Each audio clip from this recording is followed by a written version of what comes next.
आंकड़े बताते हैं कि सबसे ज़्यादा घरेलू खाद्य अपशिष्ट, अपशिष्ट का अर्थ समझते हो, बचा हुआ, जिसे हम लोग जूठन कह देते हैं, सबसे ज़्यादा चीन में बचता है। कहाँ बचता है? वहाँ की जनसंख्या भी ज़्यादा, और उसके बाद किसका स्थान आता? भारत का। हम लोग थाली में खाते कम और फैलाते ज़्यादा हैं। ये बड़ी गंदी बात है। एक कहानी है।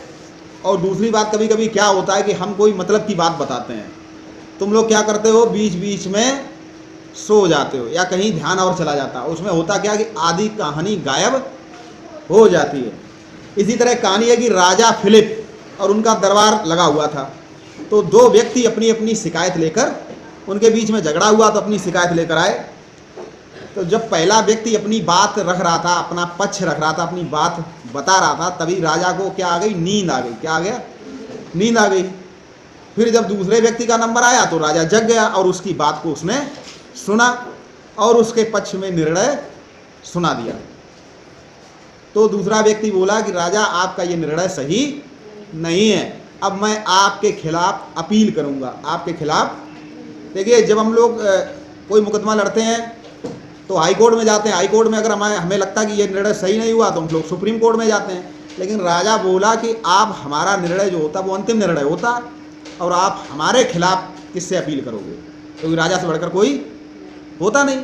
तो उसने कहा कि मैं सोते हुए राजा के खिलाफ जगते हुए राजा के दरबार में अपील करूंगा।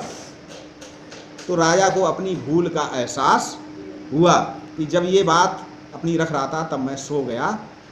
तो राजा ने उसकी बात को फिर से दोबारा सुना और सही सही निर्णय सुनाया। तो जब भी हम कोई हमारे सामने अपनी कोई बात कह रहा है तो उसकी बात को पूरी ध्यान से सुने। खासकर विद्यार्थी कि शिक्षक जब कोई बात बता रहा है तो उसकी बात को, ऐसा नहीं हम कोई बात बता रहे, कोई हम सूत्र बता रहे, कोई परिभाषा बता रहे, कुछ भी बता रहे और आपका आधा ध्यान कहीं और, उसके बाद आप जागे, हाँ सर जी क्या कह रहे, तो आप कभी पूरी बात समझ नहीं पाएंगे। जब भी क्लास में बैठो पूरे मन से क्लास में ही बैठो। ऐसा नहीं बैठे तो शरीर तो तुम्हारा क्लास में बैठा और मन तुम्हारा रिश्तेदारी में घूम रहा, खेतों में घूम रहा, मम्मी ने घर में क्या अच्छा अच्छा सुबह आज बनाया था, जाके मैं खाऊंगी, जाके उसमें चला गया। तो आप अपनी कभी भी बात, अपना पाठ कभी भी ठीक से याद नहीं कर पाओगे।